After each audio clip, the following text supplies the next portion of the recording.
Chapter 91 The High Bishop The Shadow Realm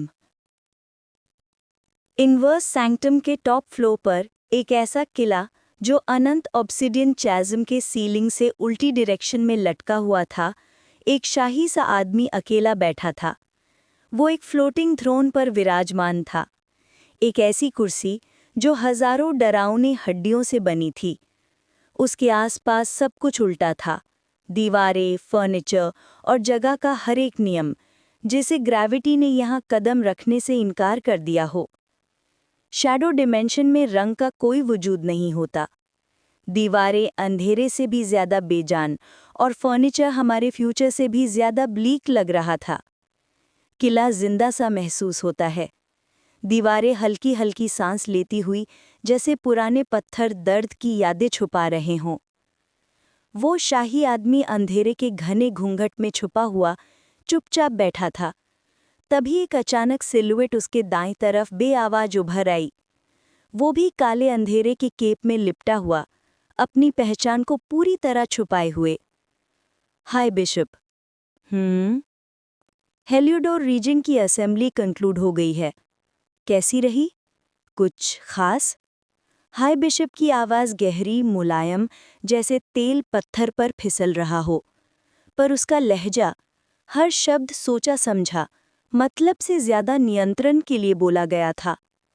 silhouette एक पल को रुका, फिर धीरे से बोला, डिसेंडेंट ने कॉन्ट्रैक्ट साइन कर दिया और वो पहला आया। चेहरा दिख नहीं रहा था, पर हाय बिशप की हल्की सी उलझन महसूस की जा सकती थी। कैसे? आपको खुद ही देखना होगा। सिलुएट आगे बढ़ा और सर झुका दिया। हाय बिशप ने हल्का सा उंगली उठाकर उसके फोरहेड को छुआ। एक पल में असेंबली की सारी जानकारी और दृश्य उसके दिमाग में भर गए। दूसरे ही सेकंड उसके होंठों से एक हल्की सी हंसी निकली। काफी रोचक।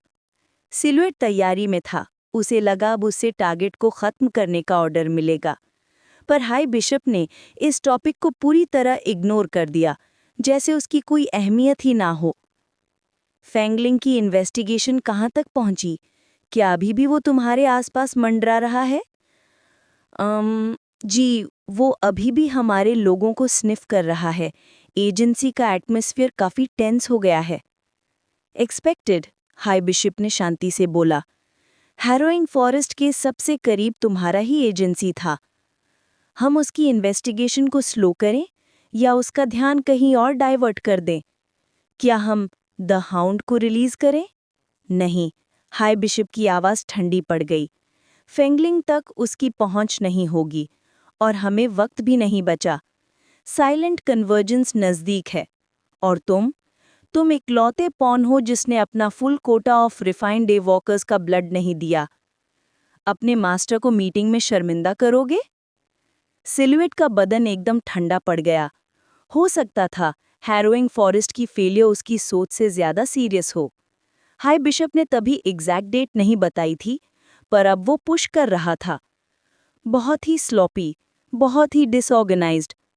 उसे अपने मास्टर के तरीके पसंद नहीं थे, पर ये सोच सिर्फ उसके अंदर ही दफना दी गई थी। डस्क बाउंड ऑर्डर में वो एक पॉन से ज्यादा कुछ नहीं था।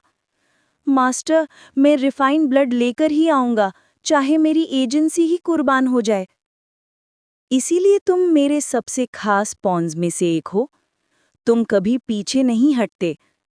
कमरे की तनावपूर्ण हवा हल्का सा धुंधली पड़ गई।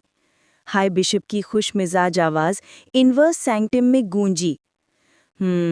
तैयारी शुरू करो। जी। मॉर्निंग स्टार्स की मेजर एक्सपीडिशन के दिन को मैच करना बेहतर रहेगा। Consider it done. सिलुएट वापस अंधेरे में घुल गया। अकेले बचे हाई बिशप की नज़र नीचे लटके हुए चैंडिलियर पर गई। काले स्कल्स, अजीब क्रीचर्स की हड्डियां और कुछ चमकते हुए उल्टे सीधे अंग सब जगह से तैर रहे थे। सबसे ऊपर एक इंसानी खोपड़ी। उसकी आंखों में एक ऐसी रोशनी जल रही थी जो पूरा कमरा हल्की चमक से भर देती। बिना आंखों के भी चमक रहा है। रेडियन ब्लड बहुत गहरा होता है। ब्लैक वेल को ये बहुत पसंद आएगी। 1000 साल से वो हाई क्वालिटी आइज मांग रही है। हाई बिशप क्रीपी मुस्कान से चमका।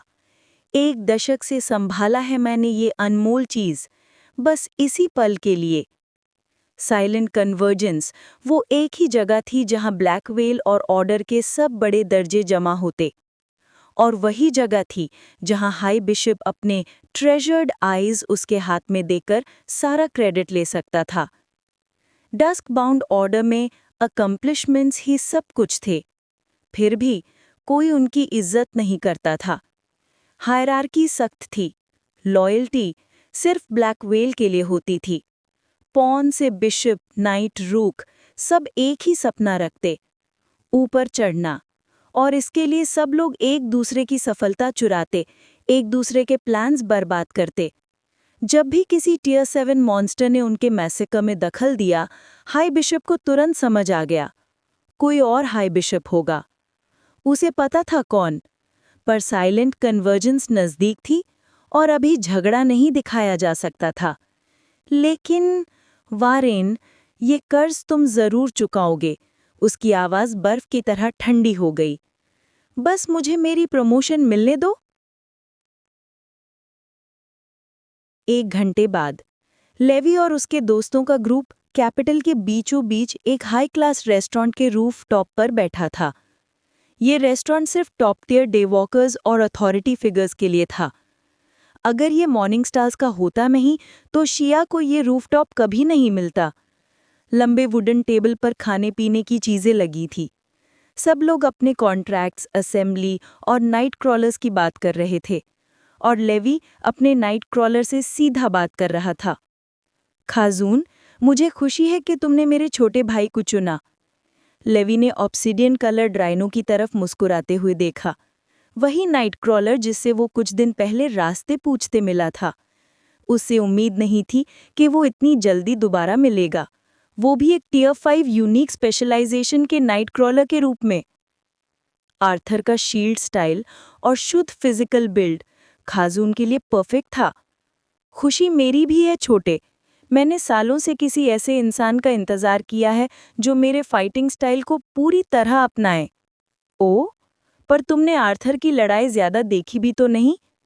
जो देखा वो काफी था, पर मैंने फाइनल फैसला उसके वेपन को देखकर किया। शील्ड, वाशी का रूल ने भौएं उचकाई। तुमको एक डे वॉकर चाहिए था जिसके पास शील्ड हो। शील्ड ही वो वेपन है जिससे मेरी पावर अपने पीक पर पहुंचती है, पर शील्ड यूजर्स बहुत कम होते हैं, और एनहांसमेंट स्पेशलाइजेशन के साथ और भी रेयर। तब तो तुम्हारी तो लॉटरी लग गई, लिर्शावेथ ने हल्की सी आवाज में कहा, जैसे ठंडी बर्फ की परछाई। वो मेलिसा की चोजन नाइट क्रॉलर थी, पैचवर्क डॉल जैसी, डरावनी, पर उसका अंदाज बिल्कुल उल्टा, प्यारा और शांत। तभी एक मंदिर सा गोट ह्यूमनॉइड, ग्रे फर, वुडन बीड्स और सेंट वाला रोब शांत आवाज में बोला, लक तो एक माया है, एक धोखा है। सच में तो किस्मत और किस्मत ही हमारी डोर खींचती हैं। हर तीर का लगना, हर गिरना सब पहले से लिखा होता है। हम अपनी मर्जी से कुछ नहीं करते, सितारे पहले से ही फैसला कर चुके होते हैं।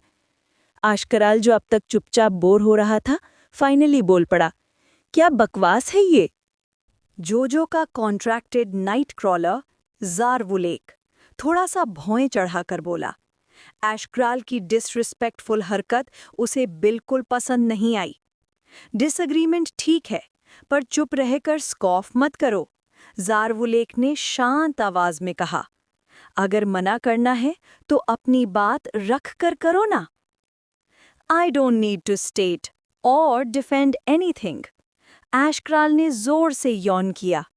वैसे भी तुम समझोगे नहीं, बेटर है वह अपना थूक सेव करूं। लीवाई के ब्राउज ट्विच हो गए। बाकी नाइट क्रॉलर्स के चेहरों पर क्लियरली नाराजगी थी। ब्लीडर, ओरो और ओथनिर भी एशक्राल के एटीट्यूड से इम्प्रेस नहीं थे। अगर एशक्राल लीवाई का कॉन्ट्रैक्टेड नाइट क्रॉलर ना होता तो वो कब का उसके ह्यूमलिंग सेशन का डिमांड कर देते। ट्राई मी, ज़ारवुलेक ने अपना सर हल्का झुकाया। मैं हमेशा नए पर्सपेक्टिव्स के लिए रेडी रहता हूँ। एशक्राल हल्का सा हंसा। ठीक है, एक छोटी कहानी सुनो, जो समझना है समझ लेना। उसकी आवाज एकदम स्टिल हो गई, जैसे धोखे से पहले लिया गया वो एक डीप ब्रेथ। ऐशक्राल की कहानी। वंस अपॉन अ टाइम ऐशक्राल शुरू हुआ। एक किंग था, बहुत बड़ा बिलीवर, फेट, डेस्टिनी, सब बातों का पुजारी। एक दिन उसे पता चला कि एक मशहूर प्रॉफिट उसके देश आया है। प्रॉफिट की सारी प्रिडिक्शन सच होती थी। नेचुरली सब लोग उसके पास भागते थे। किंग ने प्रॉफिट को बुलाया, प्रॉमिस किए अनेक तरह के रिचेस, बस एक प्रिडिक्शन के बदले। ऐशक्राल ने अपना विंग उठाया। मैं कब मरूंगा? प्रॉफिट पैलेस आया और बिना पेमेंट लिए सीधा बोला, आपके पास सिर्फ 1 हफ्ते का वक्त बचा है। और फिर वो चला गया, जैसे कोई फर्क ही ना पड़ता हो। किंग टूट गया। अगले 7 दिन पैरानोया, बीमारी, डर, किंगडम की कोई परवाह नहीं, बस मौत का इंतजार। उसका गार्डिंग नाइट वरिड हो गया। उसके हिसाब से किंग बिल्कुल हेल्दी था। 1 हफ्ते में मरना इम्पॉसिबल था, अनलेस किंग खुद अपनी मौत घर बुला ले। आखिर नाइट प्रॉफिट को वापस पैलेस ले आया और बोला, मेरी डेथ कब होगी? प्रॉफिट मुस्कुराया, आपके पास 20 साल हैं। और किंग की आंखों के सामने नाइट ने अपनी तलवार से प्रॉफिट का सर काट दिया।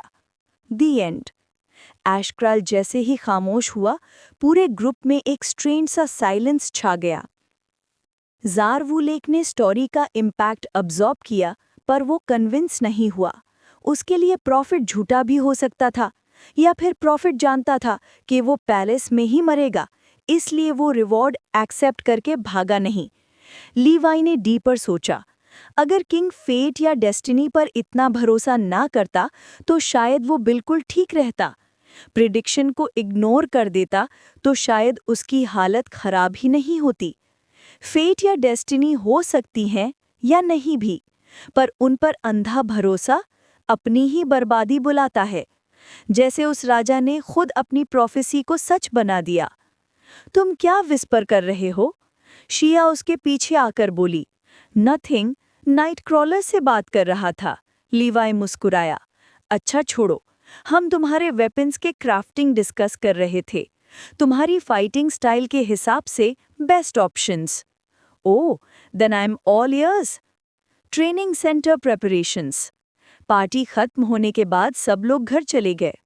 Grand day walkers training centre का पहला दिन आने वाला था। सेरेफिस ने 1 हफ्ते का टाइम दिया था। जो लोग पहला स्टेज अचीव कर लेंगे, वो बिगिनर्स लेसन्स स्किप कर देंगे। लीवाई और आर्थर होलोग्राफिक स्टोर खोलकर बैठ गए। बिग ब्रो, तुम्हारे पास कितने कॉइन्स हैं? वेजर जीतकर तो तुम रिच हो। आर्थर मुस्कुराया। 13,000 and 40% discount. Bro, you rich rich. We are rich. Levi हंसा। भाई लोग सब शेयर करते हैं, एक्सेप्ट विमेन। लीवाई ने आर्थर को 6,000 कॉइन्स देने चाहे, पर आर्थर ने मना कर दिया। लॉर्ड इद्रिस मुझे जूनियर रैंक तक का पूरा सपोर्ट दे रहा है। अच्छा, जेनरस, लीवाई ने सोचा, और बिना झिझक आर्थर को 3,000 ट्रांसफर कर दिए। फिर लीवाई शॉपिंग मोड में घुस गया। टोटम्स, स्किल्स, प्रोटेक्शन, रिकवरी, सब। उसे पता था कि डिवाइन लाइट उसके लिए इनफ है, पर लोगों को लगेगा कि वो कॉइन्स की वजह से तेज प्रोग्रेस कर रहा है। Fine by him. लीवाई ने आर्थर को 6,000 कॉइन्स देने चाहे, पर आर्थर ने मना कर दिया। लॉर्ड इद्रिस मुझे जूनियर रैंक तक का पूरा सपोर्ट दे रहा है। अच्छा, जेनरस, लीवाई ने सोचा, और बिना झिझक आर्थर को 3,000 ट्रांसफर कर दिए। फिर लीवाई शॉपिंग मोड में घुस गया। टोटम्स, स्किल्स, प्रोटेक्शन, रिकवरी, सब। उसे पता था कि डिवाइन लाइट उसके लिए इनफ है, पर लोगों को लगेगा कि वो कॉइन्स की वजह से तेज प्रोग्रेस कर रहा है। Fine by him. Ancestral rooted plane. कुछ देर बाद लीवाई और ऐशक्राल एंसेस्ट्रल प्लेन में थे।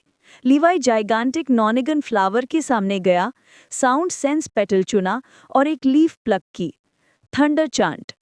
थंडर चांट लीफ पर लिखा था। थंडर चांट, एक रिथमिक चांट जो थंडर बिल्ड करता है। जितना चलती रहे, पावर उतनी अक्यूमुलेट होती है, इन्फिनिटी तक। इन्फिनिटी तक? लीवाई की आंखें फट गई।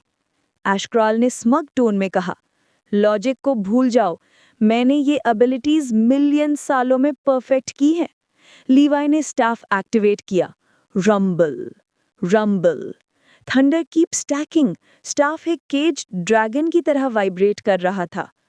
Thunder chant, release, boom. लीवाई हवा में उलट गया, फोर आर्म्स नम हो गए, पर उसकी आंखें बस समांदी की तरह देख रही थी। एक 10 metre wide circular tsunami still ocean को चीरते हुए सीधा उसकी तरफ आ रही थी। लीवाई ने हाथ खोल दिए। कम एट मी। सुनामी ने उसे उड़ाकर रियल वर्ल्ड में फेंक दिया। लीवाई होश में आया। Teach me sound manipulation. Ashcroll खामोशी से बोला, I was wondering when you'd ask, sit. Levi बैठ गया। सोलैरिटी सिस्टम समझते हो? एशक्रॉल ने पूछा। Chapter 93 the solarity resonance system. Solarity system कैसे काम करता है ये तुम जानते हो? एशक्रॉल ने शांत आवाज में पूछा। लेवी ने सर हिलाया। डे वॉकर्स को अपने सीड के साथ एक क्लोज्ड बॉन्ड बनाना पड़ता है, तभी वो सोलर एनर्जी को मैन्युअली मैनिपुलेट करके एलिमेंटल पावर्स या एबिलिटीज में बदल पाते हैं। कनेक्शन एस्टैब्लिश हो जाए तो सोलैरिटी सिस्टम एक्सेस मिल जाता है। फिर लेवी ने डिटेल में बताया। सोलैरिटी सिस्टम एक मशीन की तरह होता है। ये जेनेटिक ट्रेट्स को सोलर एनर्जी से कनेक्ट करता है और सीड को अलाउ करता है कि वो एनर्जी को ट्रेट अफिलिटी के हिसाब से एबिलिटी या मैटर में ट्रांसफॉर्म करे। जैसे किसी का मेन एवोल्यूशनरी ट्रेट आइस हो, लेवी ने एक्सप्लेन किया, तो सोलैरिटी सीड को डायरेक्टली आइस प्राइमरी से लिंक कर देता है। सोलर एनर्जी फिर आइस बेस्ड मैटर में कन्वर्ट हो सकती है, डे वॉकर की इमेजिनेशन के हिसाब से।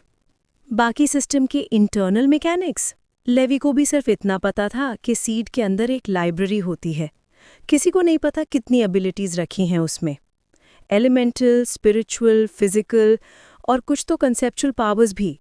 या तो सरकार इसको सीक्रेट रखती थी या फिर सरकार को भी कुछ पता नहीं। लेवी जब सारी नॉलेज उड़ाल चुका, एशक्रॉल ने सीधी बात बोली, गुड जॉब, अब सब भूल जाओ, तुम रेजोनेंस सिस्टम सीखने वाले हो। सीरियसली? लेवी का आईब्रो ट्विच हुआ। मेरे साथ हर चीज अलग क्यों होती है? एशक्रॉल ने एक विंक उठाया। तुम्हारे पास शैडो लाइफ सीड है? लेवी चुप। एग्जैक्टली। एशक्रॉल ने अर्थली टर्म्स में समझाया। सोलैरिटी सिस्टम एक यूनिवर्सल ओएस है जो शैडो लाइफ सीड्स में होता है। मेरा सीड एक कंप्लीटली अलग मशीन है और उसका ओएस है रेजोनेंस। ये सोलैरिटी से ज़्यादा कॉम्प्लेक्स है, हार्ड भी, पर वंस मास्टर्ड तुम अपने ट्रेड से रिलेटेड कोई भी पावर मैनिपुलेट कर सकते हो। Absolute freedom. लेवी के अंदर एक नई ईगरनेस फूट पड़ी। उसके दिमाग में फिर से वो नोनागॉन ट्री चमक उठा। Millions of leaves, abilities, concepts. इनेट abilities को अनलॉक करना इम्पॉसिबल था, टेक्निक ज़रूरी थी। कैसे काम करता है? लेवी ने पूछा। एशक्रॉल ने जवाब दिया, सोलैरिटी सिस्टम स्पिरिचुअल विजुअलाइजेशन चाहता है, पर रेजोनेंस सिस्टम ब्रीदिंग टेक्निक्स चाहता है। ऐसे ब्रीदिंग पैटर्न्स जो सीड के इमोशनल स्टेट के साथ रेजोनेट करें। सीड का इमोशन? लेवी हैरान हुआ। सीड काम हो तो तुम्हें रिलैक्स्ड ब्रीदिंग करनी होगी, सीड एंग्री हो तो उसको सूद करना होगा, सैड हो तो कंसोल, फियर हो तो स्टेबलाइज, ग्रीफ हो तो सपोर्ट। जब तक तुम सीड के इमोशंस को एक्सेप्ट करके उन्हें टेंड नहीं करते, तब तक तुम उसके ट्रस्टेड सर्कल में एंटर नहीं कर सकते। लेवी ने थोड़ी देर सोचा। इमोशनल रेजोनेंस, इसके बारे में उसने कभी नहीं सुना। मैं ट्री की इमोशनल स्टेट कैसे चेक करूंगा? लेवी ने पूछा। एशक्रॉल ने बताया, सबसे पहले हार्मनी ब्रीदिंग। ये सीड की सोल से बेसलाइन कनेक्शन बनाता है। जब तुम सीड के इमोशनल क्यूज फील करना सीख जाओगे, तब तुम ब्रीदिंग टेक्निक को चेंज करोगे उस इमोशन के हिसाब से। अगर सीड काम और हैप्पी हो तो तुम मैचिंग काम ब्रेथ्स लोगे। सीड अपसेट हो तो तुम उसे अपीज करोगे, वरना जो एक्सेस मिलेगा वो लिमिटेड होगा। लिमिटेड? लेवी ने रिपीट किया। सोलैरिटी एक बार कनेक्शन दे देता है, रेजोनेंस तुम्हारे एक्सेस को 1% से 100% तक वेरी करता है। जितनी ज़्यादा एक्सेस उतना ज़्यादा तुम सीड के पावर्स के साथ इन ट्यून, एशक्राल ने कहा। लेवी समझ गया। हाँ, ये सिस्टम थोड़ा ट्रबलसम लग रहा था, पर ये रियल कनेक्शन बनाता है। आज तक डे वॉकर्स और नाइट वॉकर्स सीड्स को पैरासाइट समझते आए हैं। इस माइंडसेट ने उनकी कनेक्शन लिमिट की है। लेवी के पास चांस था सीड के साथ एब्सोल्यूट ट्रस्ट बनाने का, इतना कि सीड अपनी लाइफ एंड डेथ जैसी कंट्रोल भी उससे शेयर करे। अल्टीमेट ट्रस्ट, चाहे मुश्किल हो, इम्पॉसिबल लगे। लेवी ने डिसाइड किया वो सिंसियर रहेगा, जो होगा देखा जाएगा। फिर एक रियलाइजेशन ने उसका दिल फ्रीज कर दिया। वेट, बाकी 2 सीड्स भी इस सिस्टम को फॉलो करते हैं, राइट? एशक्राल ग्रिन कर उठा। क्या लगता है तुम्हें? लेवी का चेहरा उड़ गया। तीनों सीड्स, तीनों के इमोशंस, तीनों को अपीस करना। अगर एक को ज्यादा अटेंशन दिया, बाकी दोनों जेलस हो जाएंगे। एशक्राल अंदर ही अंदर हंसा। अभी तो असली हॉरर देखा ही नहीं। लेवी ने एक हैवी साई लिया और टॉपिक ड्रॉप कर दिया। चलो, मुझे हार्मनी ब्रीदिंग टेक्निक सिखाओ। एशक्राल ने कामली बोला, ध्यान से सुनो। हम शुरुआत करते हैं ब्रेथ से। सांस लो, नोज से, धीरे, माइंड में 5 तक गिनो। ब्रेथ को अब्डोमेन तक ले जाओ, जहां सीड सो रहा है। Hold 3 seconds. अब सांस बाहर, माउथ से, जैसे फ्लेम को जेंटली ब्लो कर रहे हो। 7 तक गिनो। हर एक्सेल के साथ अपनी डिजायर भेजो, कनेक्ट करने की, कम्युनिकेट करने की। Inhale, feel, hold, focus, exhale, connect. जब सीड रिप्लाई करेगा, चाहे साइलेंस में ही सही, तुम जान जाओगे वही रेजोनेंस है। लेवी ने स्टेप्स मेमोराइज किए। ब्लाइंड होने का एक प्लस पॉइंट, आईज क्लोज करने की जरूरत नहीं। वो ट्यून इन हो गया। इनहेल, एक्सहेल, फिर से, सीड से सिंसियर कनेक्ट होने की प्योर इंटेंशन के साथ। लेवी एशक्राल से अलग था। एंसेस्ट्रल क्रिम्सन ट्री के लिए उसके इमोशंस जेन्युइन, रिस्पेक्टफुल और सॉफ्ट थे। और फिर लेवी के डार्क वर्ल्ड में हल्का सा ग्लो छा गया। एक ड्रीमी सेलेस्टियल सीन। वो majestic ancestral tree left right gently sway कर रहा था। लेवी को फील हुआ, it's welcoming me. Hi, Levi ने मुस्कुराते हुए हाथ हिलाया। तुमने रेजोनेंस एस्टैब्लिश कर लिया, एशक्राल ने कहा। अब डिफिकल्ट पार्ट, सीड का इमोशनल स्टेट फील करो, उसके हिसाब से ब्रीदिंग मैच करना सीखो। एशक्राल सेंटेंस पूरा भी नहीं कर पाया था। लेवी ने सॉफ्टली कहा, it's delighted but a little tired too. Ashcroll खामोश हो गया। उसकी आंखों में एक छुपी हुई दर्द की परछाई थी। आई एम ट्राइंग, एशक्राल ने धीरे से कहा। I am really trying. Chapter 94 I am not that foolish.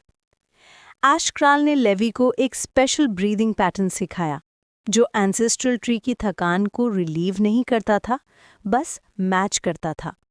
वो एक साइलेंट मैसेज था, मैं यहाँ हूँ, तुम्हारे साथ, तुम्हारे बोझ के साथ भी। लेवी ने जैसे ही टेक्निक रिपीट करनी शुरू की, एक कहर जैसी थकान उसके ऊपर टूट पड़ी।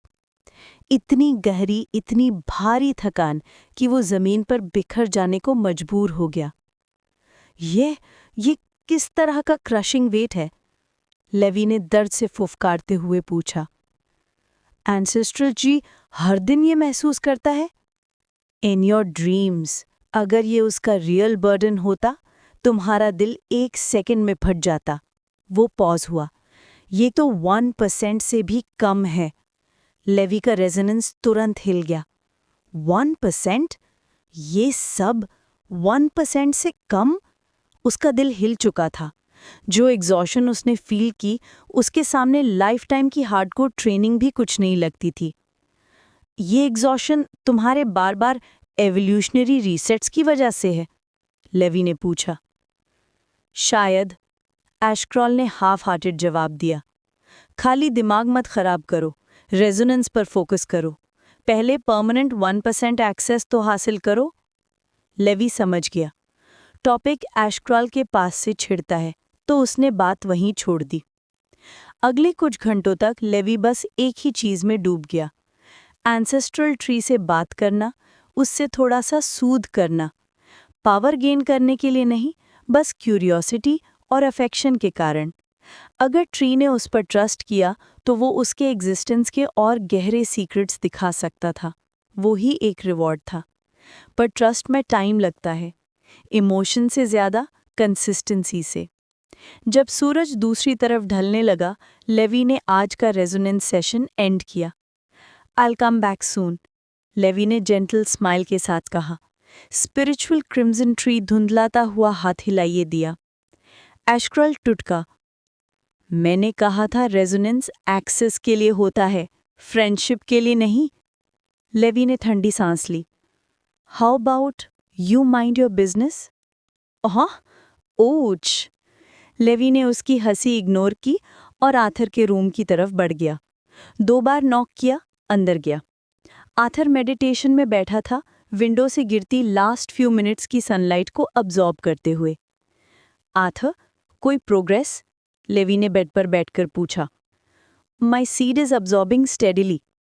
आथर बोला, मैं अभी भी सूरज को सीधा ज्यादा देर नहीं देख पाता, पर नॉर्मल सनलाइट से काम चल रहा है। डे वॉकर्स भी majority time normal sunlight absorb करते थे। सीधा सनस्टेस सबके बस की बात नहीं थी। रेटिना डैमेज, टोटम्स का खर्चा, सबको संभालना पड़ता था। सिर्फ हायर रैंक्स के पास लग्जरी होती थी रिकवरी टोटम्स के थ्रू स्पीड इंक्रीज करने की। इसीलिए हाई सनलाइट रेजिस्टेंस एक ब्लेसिंग माना जाता था। Stop for a minute, Levi ने कहा। Follow me, I want to test something. All right. दोनों लिविंग रूम गए। डिवाइन लाइट रूम में भर रहा था, हर कॉर्नर को सॉफ्ट ग्लो दे रहा था। जब तुम डिवाइन लाइट को देखते हो, क्या फील होता है? लेवी ने पूछा। आथर ने आंखें सिकोड़ी। नथिंग, कुछ फील करना चाहिए। लेवी ने चिन होल्ड की। शायद उसने रेडियंस जैसी क्वालिटीज इनहेरिट नहीं की। अगर की होती तो वो लेवी की तरह मैन्युअली अब्जॉर्ब नहीं करता, ऑटोमैटिकली होता। एशक्रल ने लेजी टोन में कहा। तुम्हारा भाई शायद सिर्फ कुछ फिजिकल ट्रेट्स इनहेरिट करता है, इनेट स्टेलापाज नहीं, तो टाइम बर्बाद मत करो। लेवी ने हल्की सी डिसअपॉइंटमेंट महसूस की। वो चाहता था आथर भी डिवाइन लाइट से एक्सेलरेट करे, पर कोई बात नहीं, होप जिंदा थी। अगर उसमें रेडियन ब्लड लाइन डोमेंट है तो एक न एक दिन अवेकन हो ही जाएगी, लेवी ने सोचा। आथर को लेवी ने बुक्स पढ़ने भेज दिया। उनकी ओरिजिन्स? नहीं, बताने का कोई फायदा नहीं, सिर्फ डिस्ट्रैक्शन होता। और खाजून पर पूरा भरोसा? अभी नहीं। 3 दिन बाद लेवी ने 3 दिन रेजोनेंस, क्रिम्सन सीड ग्रोथ और कॉम्बैट ट्रेनिंग में डाल दिए। प्रोग्रेस अच्छा था, पर अभी तक मिनिमम 1% भी नहीं मिला था। फिर भी he could feel it coming soon. इस वक्त लेवी ऑफिशियल यूसुफ के ऑफिस में था। शेल्फ तक अपने स्टेप्स ट्रेस करके उसने एक वुडन विंग्ड विवर्न टोटम उठाया। आथर अपनी कल्टीवेशन पर फोकस कर रहा था। पहला स्टेज खुद क्रैक करना चाहता था। अगर फेल हुआ तब ही ग्रोथ टोटम यूज करेगा। ऑफिशियल ने डेस्क पर विवर्न रखी। तुम्हारा नाइट माउंट रेडी है, अपना इनकैंटेशन बोलो। पर मेरी सलाह, एक स्ट्रॉन्ग डे वॉकर के सुपरविजन में करना। ये ब्यूटी बच्चों के लिए नहीं। लेवी मुस्कुराया। फ्रेट नॉट, मैं इतना बेवकूफ़ नहीं। 20 मिनट बाद लेवी कैपिटल के बाहर एक सूखी पीली गेहूं के फील्ड में खड़ा था, हाथ में एरो विवर्न का टोटम। एशक्रल उसके बैक पर स्टाफ फॉर्म में लटका था। ऊपर से एक थकी हुई आई लेवी को देख रही थी। कोई डे वॉकर, कोई नाइट क्रॉलर आसपास नहीं, बस खाली field. Are you sure about this? Ashcroll ने पूछा। तुम शायद इतने स्ट्रॉन्ग नहीं कि उसे टेम कर सको। लेवी स्मर्क करा। चिंता मत करो, मैं प्रिपेयर्ड आया हूं और अभी बस इंट्रोड्यूस करना है। मत रोना अगर उसने तुम्हारा हेड निभा लिया। Relax, watch and learn. Levi ने टोटम हवा में उछाला और धीमी आवाज में इनकैंटेशन बोला। Winds unbound, heed my plea, seal break, aero wyvern be free. Totem tremble हुआ, एक छोटा फिगर बढ़ के मॉन्स्ट्रस साइज का हो गया। और फिर शैटर! एरो विवर्न ने गगन फाड़ रोर मारा। वो नीचे झुकी, उसकी ब्लैक स्लिट आई सीधा लेवी पर लॉक हो गई। लेवी ने हल्का सा स्माइल दिया। हेलो! पर हेलो कहने का मौका भी नहीं मिला। विवर्न ने फुल स्पीड बाउंस किया, क्लॉज ग्लीम करते हुए। लेवी मुस्कुराया। तो पहले ये डिसाइड कर लेते हैं, बॉस कौन है। जजमेंट चेन स्टाफ हाथ में। लेवी हार कर नहीं, चार्ज करके आगे बढ़ा। क्लॉ उसके फेस को छूने से पहले लेवी नीचे स्लाइड कर गया, चेन समन करके एक झट से खींचा। विवर्न के गले पर पेन ब्लास्ट हुआ। स्पाइक्ड कॉलर ने उसको जमीन तक खींच दिया, पर वो ढीली नहीं पड़ी। वो उल्टा अपना पूरा शरीर लेवी पर गिराने को तैयार थी। लेवी रेडी था। स्टाफ को स्पीयर की तरह ग्राउंड में गाढ़ा, साइड में क्राउच हुआ। विवर्न का लोअर एब्डोमेन स्टाफ से टकराकर झटका खा गया। वो रिफ्लेक्स से पीछे कूद गई, डबल पेन से करहाते हुए। लेवी ने मौका ग्रैब किया। वो उसके नेक पर चढ़ गया, स्टाफ के दोनों एंड्स अनलॉक किए, चेन्स को उसके गले के इर्द गिर्द व्हर्ल किया, हर स्पिन के साथ टाइटर और टाइटर, जब तक वो रेंस की तरह ग्रिप ना बन जाए। विवर्न रॉर करती, थ्रैश लाइक मैड।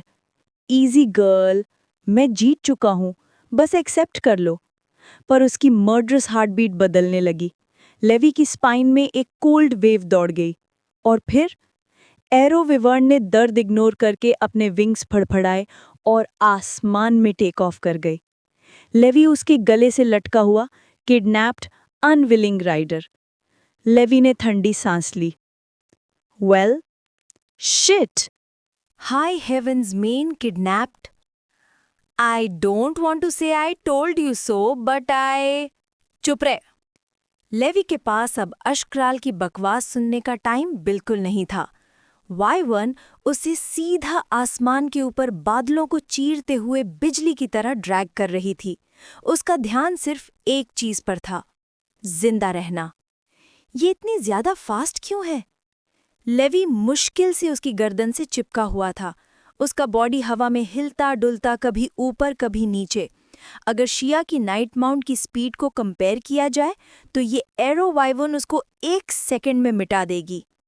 पर लेवी का सबसे बड़ा डर उड़ के गिरना नहीं था। उसका डर था कि ये पागल वाइवन बेहोशी में गिर न जाए। वो महसूस कर सकता था, चेन्स उसकी ब्रीदिंग को हर सेकंड ज्यादा दबा रही थी। डैम इट, मुझे अभी यूज करना होगा, लेकिन कैसे? लेवी ने अपने समनिंग से पहले ही एक स्पेशल टेक्निक प्लान की थी। उसने एक स्पेसिफिक टाइप का टोटम खरीदा था, काफी महंगा, सिर्फ सिचुएशंस में यूज करने के लिए जहां कोई और रास्ता ना हो। पर यह तो उसने सोचा भी नहीं था कि Y1 पूरी पागल निकलेगी, उसे लेकर आसमान फाड़ देगी और दोनों को मार डालेगी। अगर डे वॉकर मर जाए तो नाइट माउंट भी एग्जीक्यूटेड होता है, मतलब दोनों का टिकट कटने वाला था। लेवी ने एक हाथ से स्टाफ पकड़ा और दूसरे हाथ से टोटम निकालने की कोशिश की, और एग्जैक्टली वही हुआ जो वो जानता था। वूश! हवा ने उसे 1 सेकंड में Y1 से झटका देकर अलग कर दिया। Divine chains!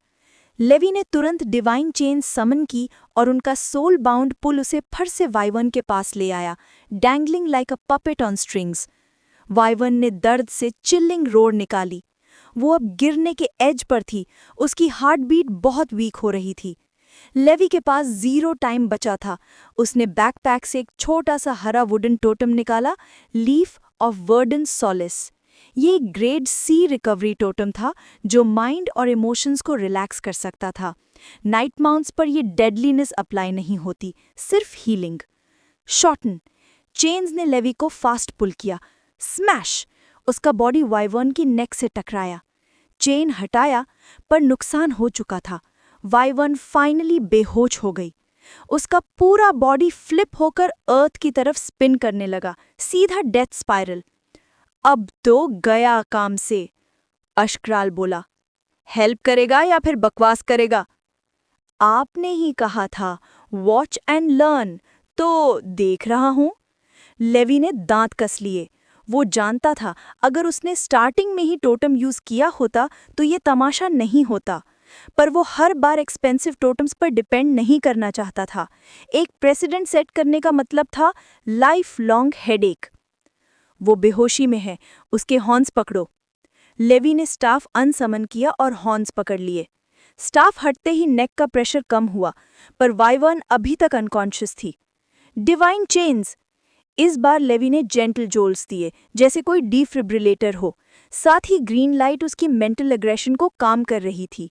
कुछ सेकंड्स बाद, जो लेवी को सालों जैसा लगा, वाइवर्न ने आंखें खोली। लेवी ने चेन्स हटा दी और उसकी गर्दन को सॉफ्टली पैट किया। इट्स ओके, सब ठीक हो गया। स्लोली वाइवर्न की रेड मर्डरस ग्लेयर फेड हो गई। अब उसकी आंखें सॉफ्ट थीं, कंफ्यूज्ड, हेल्पलेस। ये पहली बार था जब उसने उसे एक्चुअल कामनेस में देखा था। पर तब तक 1000 metres, 500 metres, 200 metres, ground dangerously close था। वुश! वाइवर्न ने 1 सेकंड पहले पूरी बॉडी स्ट्रेच की, विंग स्प्रेड किए और एक डेडली नोज डाइव को ऑलमोस्ट इम्पॉसिबल एंगल से रिकवर किया। सिर्फ 5 मीटर्स बाकी थे। होली! ये मिसाइल था क्या? नीचे कुछ डे वॉकर्स मेडिटेशन से लिटरली उछल पड़े। वाइवर्न उनके सर के ऊपर से इतनी स्पीड से निकली कि हवा का ब्लास्ट उनके बाल हिला गया। लेवी एको लोकेशन से सब देख रहा था और समझ चुका था कि वो 1 सेकंड दूर था मौत से। ग्रर! वाइवर्न ने अपना सर घुमाकर लेवी को एक नास्टी ग्लेयर दिया, जैसे कह रही हो, उतर, अभी के अभी। लेवी ने उसकी लेदरी स्किन को जेंटली पैट किया। ईजी गर्ल, मैं तुम्हें बांधना नहीं चाहता, बस साथ चलना चाहता हूँ। मुझे अपने विंग्स दोगे तो मैं तुम्हें उन हाइट्स तक ले जाऊंगा जहां लोग सपना भी नहीं देख सकते। ग्रर! वाइवर्न अभी भी अनश्योर थी। लेवी ने सॉफ्टली मुस्कुराकर कहा, मैं भी एक कर्ज के साथ जीता हूं, तुम्हारी रेड जैसी, मेरी अंधीपन जैसी। तुम्हारे क्लॉज तुम्हें बांधते हैं, मेरी डार्कनेस मुझे। Together we can break them. फिर उसने ल्यूमिनोस स्नैक्स निकाले। वाइवर्न स्निफ करने लगी, फिर लेवी को, फिर स्नैक्स को। डिसीजन तुम्हारा है, लेवी ने हल्की सी मुस्कान के साथ कहा। अगर तुम मना कर दो तो मैं तुम्हें कभी समन नहीं करूंगा। तुम पीसफुली इटर्नल स्लीप में रह सकती हो। मैं तुम्हें दर्द नहीं देना चाहता। वाइवर्न ने उसकी सिंसियरिटी फील की। उसकी स्लिट्स हल्की सी वाइडन हुई, ग्राउल सॉफ्ट हो गई। फिर चॉम्प! उसने लेवी का हाथ और स्नैक्स एक साथ मुंह में ले लिया। लेवी शॉक हुआ, लेकिन उसने महसूस किया कि उसके फैंग्स ने उसके स्किन को टच भी नहीं किया। वाइवर्न ने एक हल्की चर्प ली, जैसे हंसी उड़ा रही हो, और नॉड काफी होता। लेवी ने हंसी से उसका हेड पैट किया। Chapter 96 Classroom C2 4 days later, लेवाय और आर्थर एक मैसिव बंद स्टील गेट के सामने खड़े थे। गेट दोनों तरफ से ऊंचे स्टील वॉल से जुड़ा हुआ था, जिनके ऊपर तीखे कांटे वाली तार चढ़ाई हुई थी। ब्रो, क्या हम सही जगह आए हैं? आर्थर ने आसपास देखा, उसकी आंखों में कंफ्यूजन था। फार्मिंग फील्ड्स, इधर उधर घूमते लाइव स्टॉक, सब मिलाकर ये ज्यादा ट्रेनिंग सेंटर कम एक प्रिजन ज्यादा लग रहा था। डे वॉकर्स का ट्रेनिंग सेंटर प्रोटेक्टेड होगा, ये उन्हें पता था, लेकिन ये स्टील वॉल्स, ये वायर्स, ये तो ऐसे लग रहे थे जैसे ट्रेनीज को भागने से रोकने के लिए बनाए गए हों। तभी गेट धीरे धीरे खुला, जैसे सदियों से कोई जंजीर जंक रही हो। लेवाई ने उस शोर का इस्तेमाल करके अंदर का पूरा लेआउट मैप कर लिया। उसके लिए अंदर एक नई दुनिया खुल गई, एक दुनिया जिसका हिस्सा बनने का सपना उसने कभी बचपन से देखा था। Campus life. ट्रेनिंग सेंटर पहले एक एंशिएंट यूनिवर्सिटी हुआ करती थी। अब यहाँ cultivation zones, combat arenas, shops, mission boards सब ऐड हो चुके थे, पर कैंपस वाला माहौल अभी भी जिंदा था। राइट साइड पर मिक्स डॉर्म्स थे, सेंटर में एक बड़ा मेन बिल्डिंग, जिसके आगे ओपन प्लाजा, घास के मैदान, लंबे ट्रीज और बीच से बहने वाली एक छोटी सी फ्रेश वाटर स्ट्रीम। लिवाई की स्पिरिचुअल विजन ने हंड्रेड्स ऑफ ऑराज नोटिस किए। कोई ट्री की ब्रांचेस पर चिल कर रहा था, कोई स्पार कर रहा था, और ज्यादातर स्टूडेंट्स सेंट्रल हॉल में थे। ये नंबर देखकर वो हैरान नहीं हुई। क्योंकि ट्रेनिंग सेंटर से फर्स्ट ईयर में ग्रेजुएट होना मुश्किल होता था। कई डे वॉकर्स 3 साल तक फेल होते रहे थे और गवर्नमेंट उन्हें तब तक छोड़ती नहीं थी जब तक वो काम ना करें, या तो इंस्ट्रक्टर्स की हेल्प या मिशन बोर्ड के थ्रू छोटे मिशंस। कुछ स्क्वाड्स तो गवर्नमेंट के नाम पर लो रिस्क एक्सपीडिशंस तक करती थीं। एक सेंस में grand day walkers training centre खुद गवर्नमेंट का एक अनऑफिशियल एजेंसी था। राइट ऑन टाइम, गेटकीपर ने मुस्कुराते हुए कहा। Thank you sir. लेवाई ने हल्का सा झुककर रिस्पेक्ट दिया और आर्थर को एल्बो से टैप करके सेम करने को कहा। गेटकीपर का ऑरा एक वेटरन वार्डन का था। वार्डन और 16 बाउंड के बीच एक ही रैंक का फर्क होता है, लेकिन वो गैप इतना गहरा होता है कि कई डे वॉकर्स पूरी जिंदगी उस तक नहीं पहुंच पाते। इसलिए 16 बाउंड ही मिनिमम रिक्वायरमेंट होता है किसी सिटी का गवर्नर बनने के लिए। एडमिनिस्ट्रेशन ऑफिस जाओ जल्दी, सर सेरेफिस 1 मिनट लेट होने पर तुम्हारी खैर नहीं चाहेंगे। विल डू, लेवाई ने शुक्रिया अदा किया और आर्थर के साथ दौड़ पड़ा। गेटकीपर उन्हें जाते हुए देखता रहा, फिर धीरे से मुस्कुराया। 10 साल से मैं ये गेट गार्ड कर रहा हूँ, पर कभी नहीं सोचा था कि एक दिन मैं एक ब्लाइंड डे वॉकर को इस गेट से अंदर भेज रहा हूँगा। उसने अपने गले का सूरज शेप्ड पेंडेंट पकड़कर धीरे से दुआ मांगी। ओ लाइट अबव, उसके अंदर चमक भर, चाहे उसकी आंखें अंधेरी हो, तेरा नूर उसकी नजर बने। औरीन। एडमिनिस्ट्रेशन ऑफिस ने उन्हें आईडी कार्ड्स दिए, डॉर्म रूम्स अलॉट किए, रूल बुक मेल की, कैंपस मैप और weekly class schedule. Bags dorm में रखने के बाद वो सीधा क्लास C2 की तरफ निकल पड़े। आर्थर ने जैसे ही दरवाजा खोला, बैंग, ऑलमोस्ट टूट ही गया। पूरी क्लास घूर रही थी। यो! आर्थर ने फुल वाइड ग्रिन के साथ ग्रीटिंग मारी। आर्थर, हर चीज में लाउड होना जरूरी है क्या? मेलिसा ने थककर कहा। It's my way of life, deal with it. फिर जब मैं तुझे गुरेला बोलती हूं तो तुझे प्रॉब्लम होती है, जोजो ने चिपकी। तूने इधर क्या करना है? जाकर गांव के बफलों के साथ मेडिटेट कर। I am already sitting next to one. उफ! लिवाई और मेलिसा हंस पड़े। आर्थर बस मटर करता रह गया। लिवाई जैसे ही बैठा, सबका कॉन्ट्रैक्टेड नाइट क्रॉलर उसके पास आ गया। बस डिमिट्रिस का छोड़कर, जो पहली रो के कोने में बैठा नेटवर्क स्क्रॉल कर रहा था, जैसे कुछ हुआ ही ना हो। लेकिन लिवाई को उसकी एनमिटी क्लियरली महसूस हो रही थी। लिवाई ने उसकी तरफ ध्यान नहीं दिया और नाइट क्रॉलर से बातें करता रहा। क्लासमेट्स जानते थे कि वो ब्लाइंड है, तो कोई बॉदर नहीं हुआ। कुछ देर बाद डोर खुला और नूरा आई, ओवरसाइज्ड ब्लैक हुडी, पूरी स्लीपी वाइब्स। ये क्लास सुबह सुबह ही रखनी थी। वो लिवाई के बगल में गिर सी पड़ी। नाइट आउल, लिवाई ने मुस्कुराया। नो, मिशन पर थी। मॉम ने अभी ड्रॉप किया। She instantly slept. पर उसके नसीब में 5 मिनट की नींद भी नहीं थी। डोर दोबारा खुला। इंस्ट्रक्टर सेरेफिस अंदर आ चुके थे। Straight posture, hawk like gaze. Noora तुरंत सीधी बैठ गई, आंखें आधी बंद।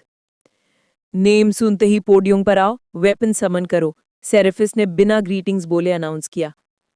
डिमिट्रिस। डिमिट्रिस एक ट्विन एज्ड ग्रीन हिल्डेड स्वॉर्ड लेकर स्टेज पर आया। सेरेफिस ने इंस्पेक्ट किया, 2 चाक मूव्स किए और स्वॉर्ड वापस फेंका। डिसेंट, सीट लो। डिमिट्रिस का चेहरा गिर गया। आर्थर। आर्थर स्टेज पर दौड़ा और एपिक अनाउंसमेंट शुरू किया।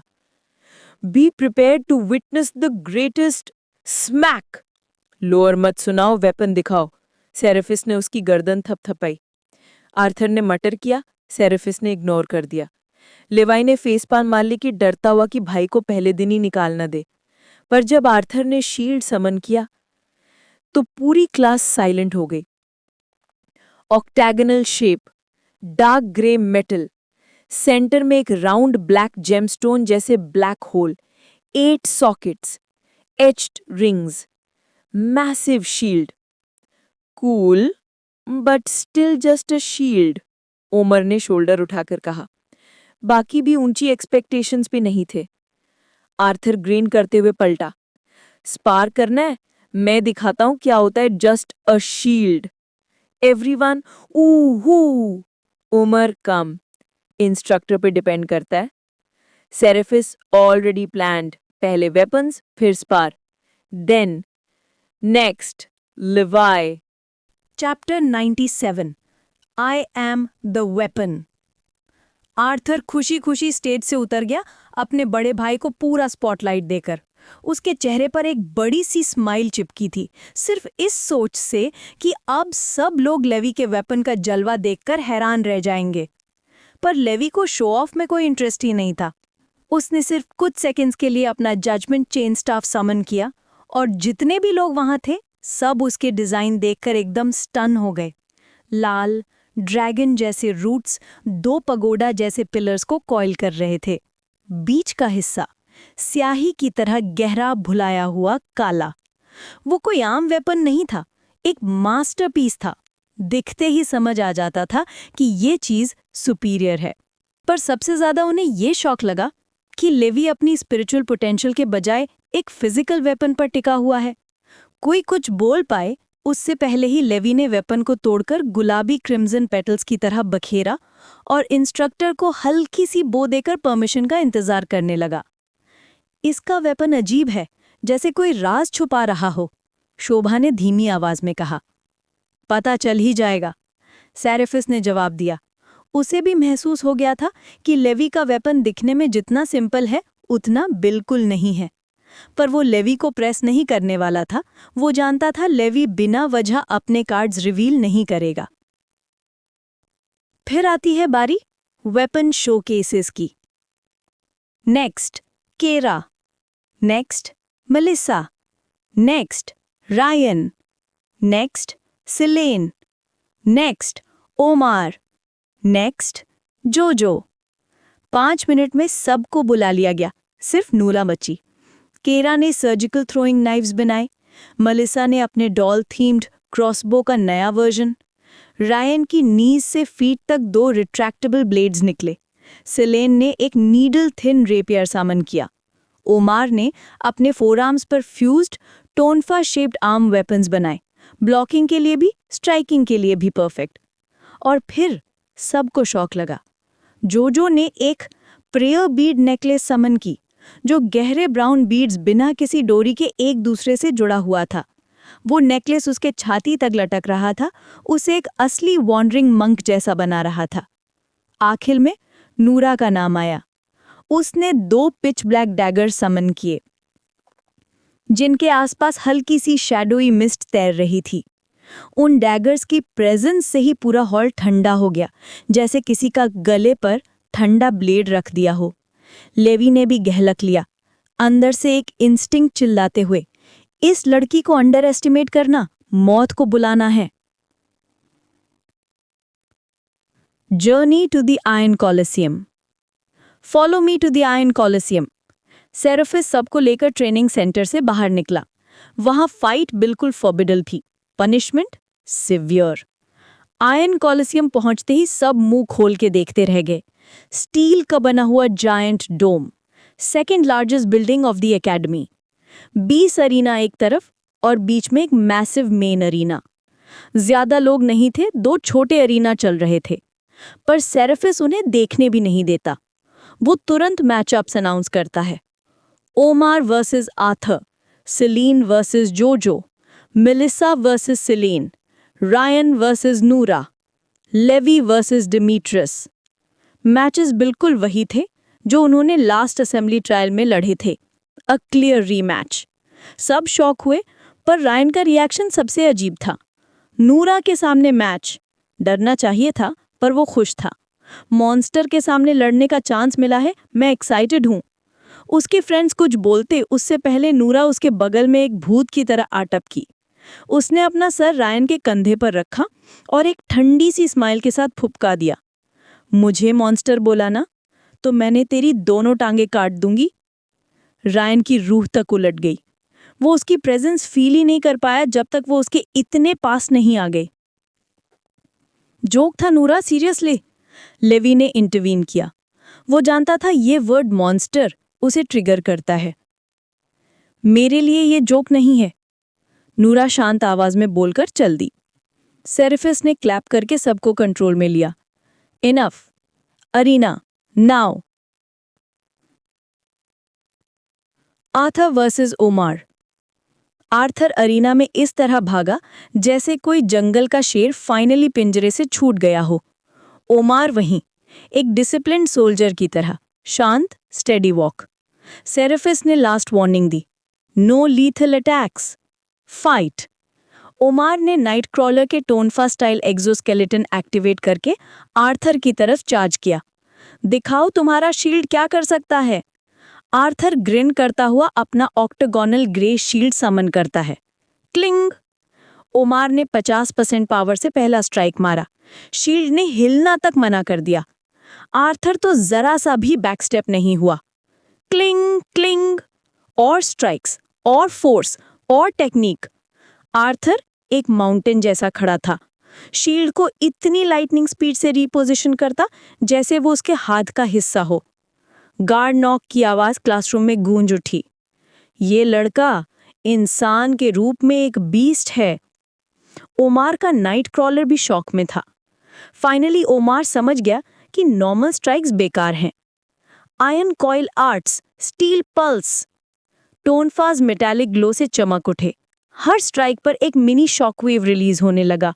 Boom boom boom. सब इम्प्रेस थे। स्टील पल्स एक नोन गार्ड ब्रेकर टेक्निक थी, पर आर्थर शील्ड के पीछे हंसी रोक नहीं पा रहा था। ओमार की काम पसोना ब्रेक हो रही थी। ये हिल क्यों नहीं रहा है? वो जैसे किसी पहाड़ को पंच कर रहा हो। और फिर सबकी नजरें पड़ती हैं शील्ड के ब्लैक जेमस्टोन पर। वो हर स्ट्राइक के साथ ज्यादा चमक रहा था। ज्यादा, ज्यादा। आर्थर पीछे हटा। बस स्पार के लिए इतना इनफ। उसने हाथ जेमस्टोन पर रखा। अब्जॉर्ब। जेमस्टोन की लाइट ब्लिंक होके बुझ गई और आर्थर का बॉडी ट्रांसफॉर्म होने लगा। मसल स्वेल, वेन्स ग्लो, पूरा बॉडी एक कंट्रोल्ड बीस्ट मोड में शिफ्ट हो गया। वो खामोशी से बोलता है, तुम सही कह रहे थे, शील्ड वेपन नहीं होता, पर मुझे कभी वेपन की जरूरत ही नहीं थी। आर्थर ने अपनी गर्दन क्रैक की। एक छोटी सी शॉकवेव निकली। फिर वो हंसी के साथ गरजा, because I am the weapon. एक सेकंड और आर्थर ओमार के सामने आ खड़ा हो गया। उसका पिच ब्लैक आई, उसका मॉन्स्टर पंच्ड फिस्ट सीधा ओमार के स्टमक की तरफ आ रहा था। बूम! इतना वायलेंट इम्पैक्ट कि सबके दिल फ्रीज हो गए, इवन नूरा के। डस्ट क्लाउड उठ गया और जब धूल बैठी तब सबने देखा, सेरेफिस आर्थर का फिस्ट पकड़े खड़ा था और ओमार एक तरफ हवा में उछलकर गिर रहा था, बिल्कुल रंग उतरा हुआ। स्मैक! सेरेफिस ने एक ताड़ी मारी आर्थर के सिर पर। होल्ड बैक नहीं कर सकता? आर्थर शिकायती आवाज में, पर मैंने तो किया था। सबकी आंखें फट गईं। ये भी होल्ड बैक था? Clap clap. सिर्फ एक आदमी था जो प्राउड था, Levi. Nice one Arthie. Arthur दौड़ता हुआ आया। मैंने कूल लग रहा था ना? सबसे कूल, लेवी ने हंसते हुए फिस्ट पंप किया। सेरेफिस उन दोनों को देखता रहा, फिर अपने हाथ को। उसका पूरा फोरआर्म शेक हो रहा था, जैसे उसे किसी एंजल ने नहीं, किसी डीमन ने पंच किया हो। फर्स्ट रूकी स्टेज और इतनी डेवस्टेटिंग पावर। उसने लार्सन ब्रदर्स को देखा और धीरे से बोला, लार्सन ब्रदर्स, एक ही खून से दो मॉन्स्टर्स। शायद यही हमारे रीजन का सच्चा जवाब है सीआरएस प्लेटफॉर्म के लिए। Chapter 98 second beating. आर्थर जैसे ही अरीना से उतरा, रयान और बाकी सब उस पर टूट पड़े। क्वेश्चंस भी क्वेश्चंस। भाई, एक ही एबिलिटी अनलॉक की हुई है, फिर तो इतना स्ट्रांग कैसे? आर्थर ने लेजीनेस या ह्यूमिलिटी का नाटक नहीं किया, सीधा चेस्ट ठोककर बोलने लगा, प्योर ब्रैगिंग मोड में। उसने बताया कि उसके नाइट क्रॉलर की सबसे बड़ी पावर उसकी यूनिकली क्रिस्टलाइज स्किन थी, जो काइनेटिक एनर्जी अब्जॉर्ब करके स्टोर कर सकती थी। और उसका शील्ड, वो भी एग्जैक्टली वही करता था, पूरा डैमेज ब्लैक जेमस्टोन में चैनल करके स्टोर करता। फिर आता था रीबाउंड इंजन, उसका पहला अनलॉक्ड इनेट एबिलिटी। ये एबिलिटी सारी अब्जॉर्ब्ड एनर्जी को आर्थर के बॉडी में पंप कर देता था। उसके मसल्स, रिफ्लेक्सेस, स्पीड, स्ट्रेंथ सबको इनसेन लेवल तक बूस्ट कर देता था।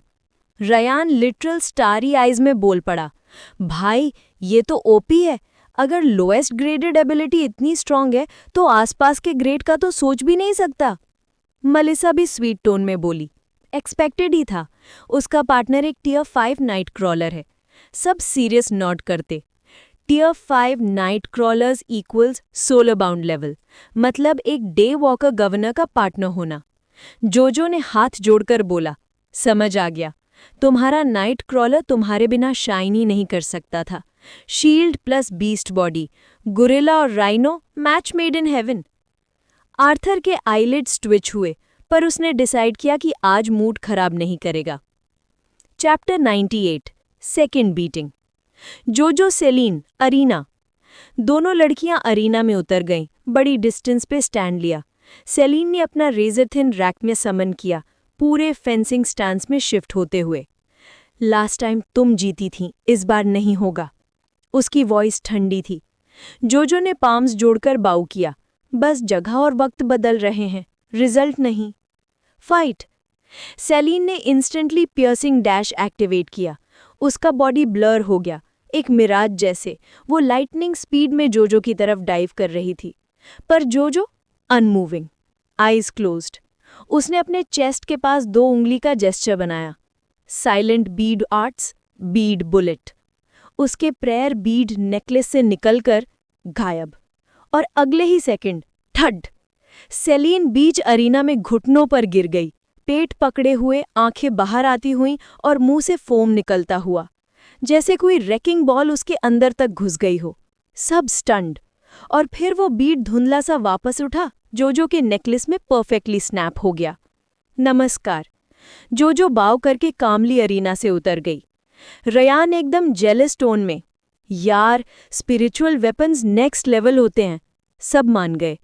जोजो ने 10% भी पावर यूज नहीं की, और उनमें से ज्यादा लोग सोच भी नहीं सकते थे कि वो बीट डॉज कर पाते। Chapter 98, second beating. Levi versus Demetrius. Ryan irritate होकर लेवी की शर्ट को काटने लगा। तू फिजिकल वेपन क्यों चूज किया यार? तेरा night crawler too psychic type है। सब वरिड थे। उन्हें लगता था लेवी का स्पिरिचुअल टैलेंट अनह्यूमन लेवल का था। फिजिकल वेपन वेस्ट लग रहा था। लेवी शांत मुस्कुराया, रिलैक्स, मैं जानता हूं मैं क्या कर रहा हूं। उससे पहले कोई और बोलता, सेराफिस ने लेवी और डिमीट्रियस को बुला लिया। सेलिन को रिकवरी टोटम से हील कर दिया गया था। डिमीट्रियस स्टेज पर चढ़ा, लेवी को देखा भी नहीं। फिर याद आया, लेवी अंधा है, उससे देख भी नहीं सकता। ऐसी सोच से डिमीट्रियस का ईगो खुश हो गया। कम से कम ये डिसेबल्ड ही रहेगा। उसके दिल में एक ट्विस्टेड सैटिस्फैक्शन जाग गया। आई कांट लूज ट्वाइस, डिमीट्रियस सोचा। वो अपने फ्लावरी स्वॉर्ड समन करके ऑफेंसिव स्टांस में आ गया। कैमरा नहीं है, मैं इसे यहीं हराऊंगा, फिर किसी तरह फुटेज लीक करके स्पॉटलाइट वापस पालूंगा। लेवी ने उसका मिलिशियस हार्टबीट तुरंत फील कर लिया। उसने चेन स्टाफ के रुद्राक्ष पेटल्स को शेप देकर ट्रॉफी की तरह ग्राउंड में गाड़कर उस पर हल्की सी लीन कर गया। एक फिंगर से बेकन किया, आओ, सेकेंड राउंड का प्यार बाकी है। टॉन्ट सीधा दिमाग में घुस गया। डिमीट्रियस दौड़ पड़ा। Petal mirage arts, fading steps. Demetrius के आसपास इल्यूजनरी क्लोन्स मल्टीप्लाई होने लगे। हर स्ट्राइड के साथ एक नया डिमीट्रियस अपीयर होता। सबको लगा लेवी फंस गया। रयान चीख पड़ा, Mirages site and sound mimic करते हैं, लेवी का डिवाइस और ईयर्स ये रियल फेक नहीं पकड़ पाएंगे। इंस्ट्रक्टर सेराफिस सर पकड़कर, बेचारा, यूजलेस अटेम्प्ट, स्पिरिचुअल विजन को ये सब नहीं चला सकता। लेवी के स्पिरिचुअल विजन में सिर्फ एक रियल वीक ऑरा क्लियरली दिख रहा था, बाकी सब हवा। लेवी ने वेट किया, बस एक मिराज को 5 मीटर तक आने दिया। फिर whip! उसने चेन स्टाफ के बॉटम पीस को किक किया। चेन्स एक सांप की तरह शूट हुआ, अरीना फ्लोर से जरा सा ऊपर ग्लाइड करते हुए। क्रैक! डिमीट्रियस की राइट लेग पर रैप हो गया। डिमीट्रियस चीखा, what the hello? Chains inside a staff. चाहे जितना जोर लगाए, चेन स्टोन वॉल की तरह अनब्रेकेबल थी। लेवी कामली बोला, तुझे समझाऊं? नहीं समझेगा। एनीवे, चलो सेकेंड लेसन। यांक! चेन्स ने डिमीट्रियस को ग्राउंड पर घसीटकर लेवी की तरफ खींच लिया। उसका टेरर बढ़ता गया। पहली फाइट की यादें फ्लैशबैक के झटकों की तरह दिमाग में फटने लगी। आई लेवी ने उसे बोलने नहीं दिया। 1 मीटर चेन लॉक किया, स्टाफ को घुमाया। स्मैश! डिमीट्रियस को हवा में उछालकर फिर अरीना के हार्डेंड फ्लोर पर पटक दिया। बूम! सबकी स्पाइन में ठंड उतर गई। लेवी ने रुकने का नाम नहीं लिया। उसने दोबारा चेन पुल की, डिमीट्रियस को जैसे रैगडॉल बना दिया। वो पीसफुल लेवी गायब हो चुका था। उसकी जगह एक साइलेंट, मर्सीलेस ग्लेयर वाला लेवी खड़ा था, जो वार्निंग दे रहा था, disturb my peace and this is your fate. Enough Levi. Seraphis sudden appear हुआ और डिमीट्रियस को मिड एयर में कैच कर लिया और लेवी की स्टाफ को रोक दिया। लेवी ने पेटल्स में वेपन डिसॉल्व करके बाउ किया। Sorry, I lost myself. Seraphis ने कामली एडवाइस दिया, इस अग्रेशन को रियल दुश्मनों के लिए बचाओ। एक दूसरे से नफरत हो सकती है, पर हम एक ही साइड पर हैं। हम कम लोग हैं, इन फाइटिंग असोर्ड नहीं कर सकते। I understand sir. लेवी वापस चल दिया, शांत एक्सप्रेशन पर अंदर से ठंडा डिटर्मिनेशन। जो भी मेरे शांति को थ्रेटन करेगा, मैं रोकूंगा नहीं। जैसे ही वो अपने फ्रेंड्स के पास आया, सबकी हार्टबीट 1 सेकंड के लिए स्किप हो गई। आर्थर ने ऑकवर्ड साइलेंस तोड़ा। हा, बिग ब्रो ने तो इसकी पूरी पर्सनालिटी ही रीबूट कर दी। आर्थर ने फिस्ट पंप किया। लेवी मास्क लाइक स्माइल के पीछे सब कुछ अब्जॉर्ब कर रहा था, पर अंदर से वो सेम ही रहेगा। वो कभी अपना ट्रू नेचर फेक नहीं करेगा, सिर्फ इसलिए कि लोग उसे पसंद करें। चैप्टर 99 यू गाइस सक। लीवी पर तुरंत ही सवालों की बारिश होने लगी। ये वेपन कैसे बना? अंदर चेन कैसे फिट की? इतनी कंट्रोल कहाँ से आती है? लीवी ने बस हल्का सा मुस्कुराकर बोला, ट्रेड सीक्रेट है, मेरे पार्टनर ने एनडीए साइन करवा रखा है। और फिर बिना कोई डिटेल दिए सीधा बात पलट दी। चलो छोड़ो, मेलिसा वर्सेस केरा स्टार्ट होने वाली है। The dual began. Good luck Melissa. If you lose again, dinner तुम्हारी तरफ से। I got this. मेलिसा ने हल्की सी सांस ली और अरीना में उतर गई, आंखों में ठंडी डार्क डिटर्मिनेशन। दूसरी तरफ छोटी सी केरा खड़ी की, हाथ अभी भी पॉकेट्स में डाले हुए। Ready to get your ass bopped again?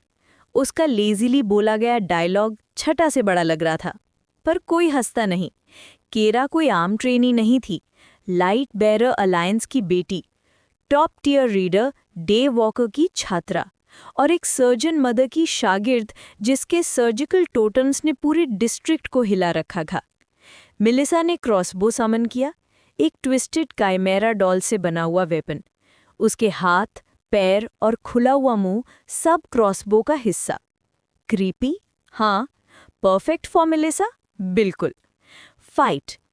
प्यू! एक चमकती हुई बोन एरो सीधा केरा की गर्व दौड़ी। Blade surgeon arts, surgical hello.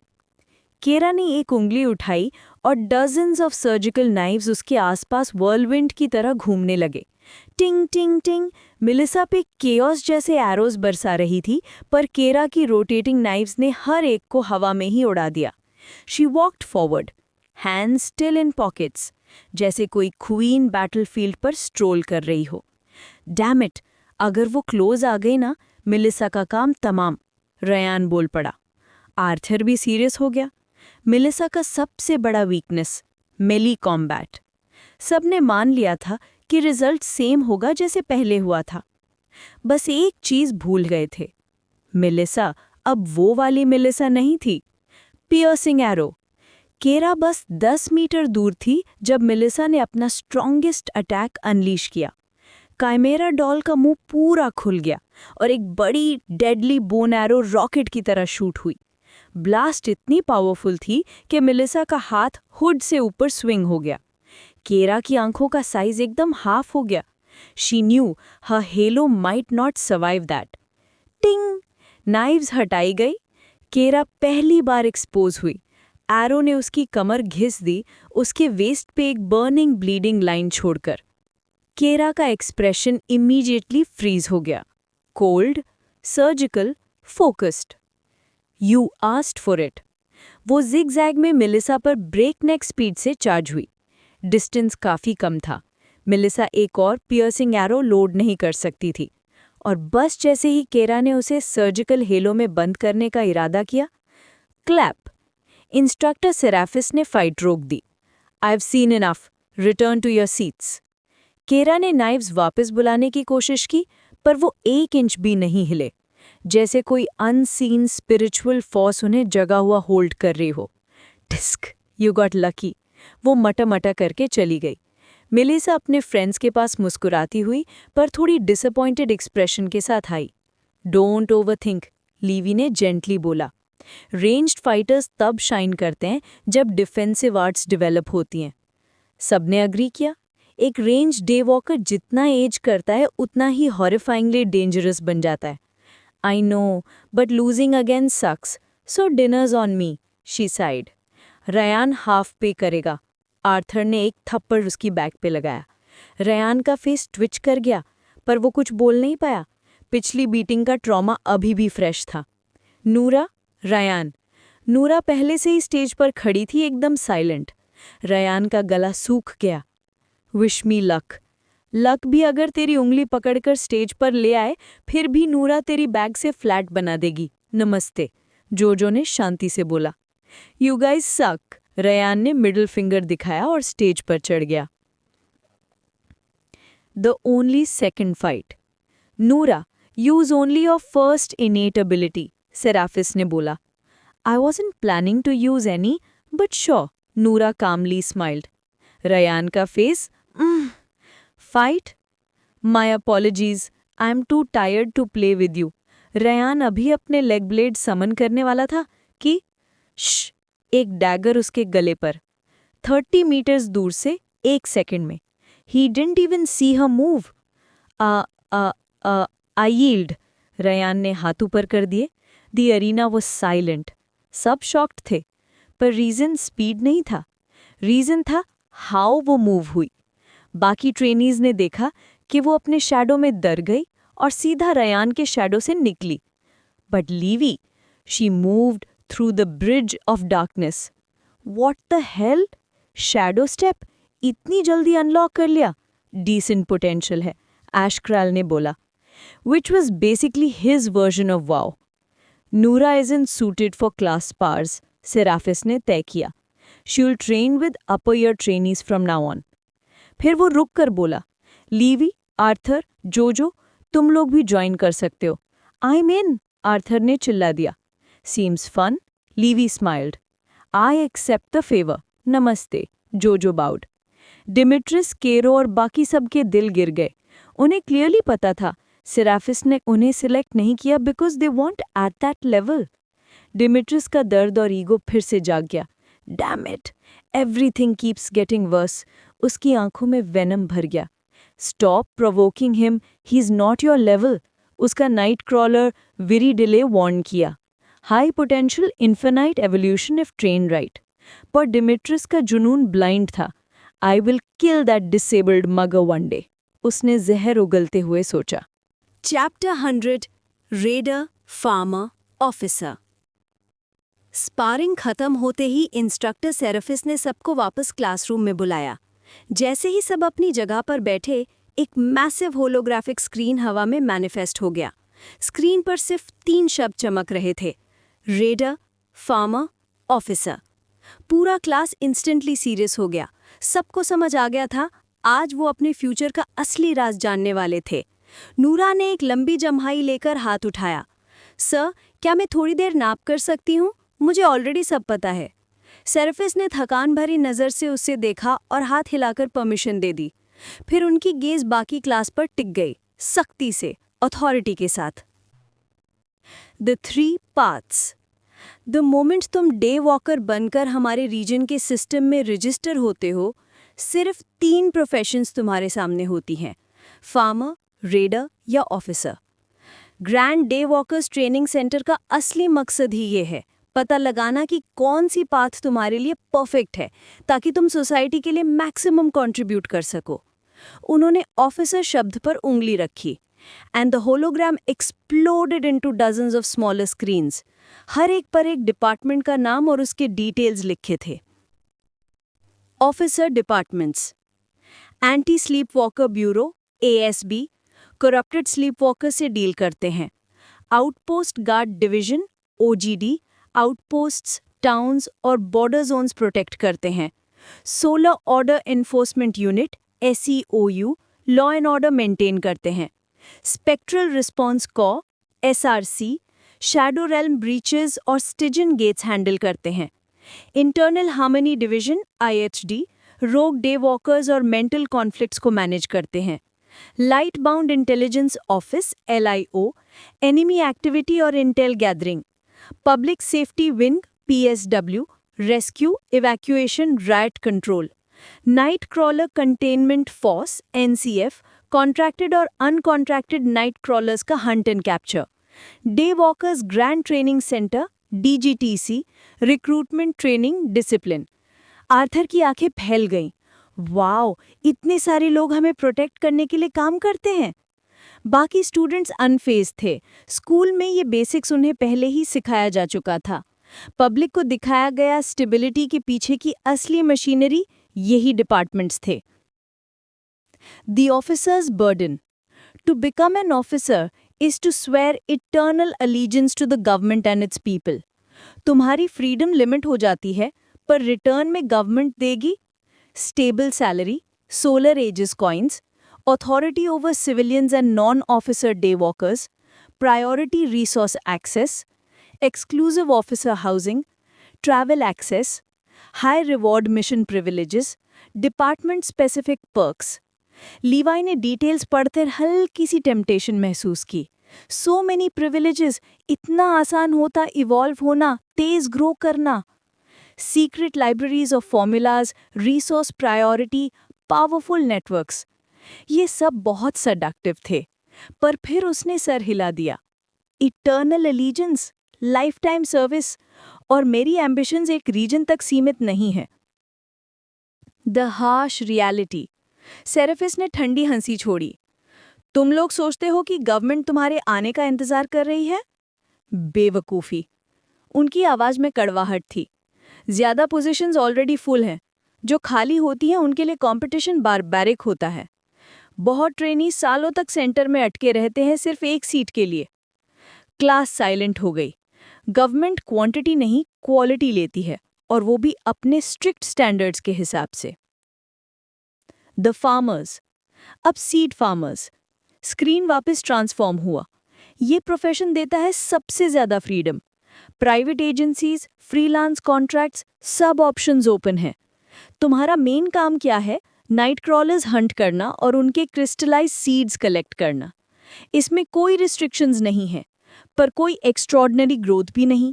Government 30% saviours tax लेती है। प्राइवेट एजेंसी भी अपना कट लेती है। बचता है बस enough for slow steady growth. Evolution के टाइम पर यह अमाउंट कभी काफ़ी नहीं होता।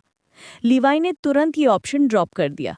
ये पाथ उनके एम्बिशंस को कभी सेटिस्फाई नहीं करता। फाइनली स्क्रीन पर लास्ट वर्ड हाईलाइट हुआ, रेडर। पूरा क्लास लीन फॉरवर्ड हो गया। इस मोमेंट का इंतजार सब लोग बचपन से कर रहे थे। तुम सबको बताया गया होगा कि रेडर्स सबसे एलीट होते हैं, लॉस्ट टेरिटरीज रिक्लेम करते हैं, डेथ गेम्स लड़ते हैं, दुनिया के सेवियर्स होते हैं। क्लास के चेहरे ग्लोइंग एक्साइटमेंट से भर गए। बट सेरेफिस की आंखें सेंकी। जो तुम जानते हो वो सिर्फ आधा सच है। Dead silence. Dimension death games, 10 versus 10 battles, official referees, ये सब पब्लिक को शांत रखने के लिए एक फसाड है। रेडर बनने का असली मतलब है इस दुनिया की रियल ट्रूथ का सामना करना। लीवाई और बाकी स्टूडेंट्स की हार्ट बीट तेज हो गई।